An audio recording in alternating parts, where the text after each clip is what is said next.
Le collectif des syndicats de la Congolaise des eaux a dénoncé dans une déclaration le comportement de certains agents de cette entreprise qui veulent mettre en brèche les efforts mis sur pied par le gouvernement en vue d'améliorer le service public de l'eau. La Congolaise des eaux, LCDE, née sous l'impulsion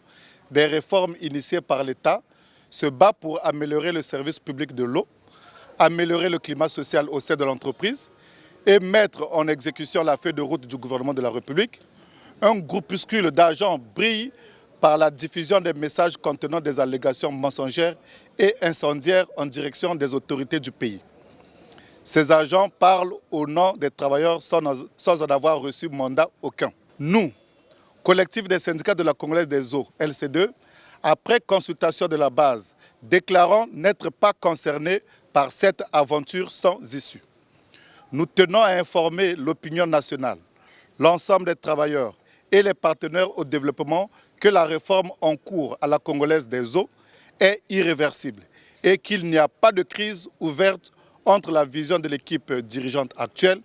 et les intérêts aussi bien des travailleurs que ceux de l'entreprise. Les partenaires sociaux de la Congolaise des eaux ont pour la circonstance apprécié les réformes engagées par les instances dirigeantes. En effet, depuis la création de la Congolaise des eaux et la mise en place de son équipe dirigeante actuelle, plusieurs avancées ont été constatées, parmi lesquelles l'amélioration du climat social au sein de l'entreprise, le maintien en état de fonctionnement des unités de production, le paiement régulier des salaires à date échue conformément à la convention collective. C'est au moment que la confiance renaît au sein de la Congolaise des eaux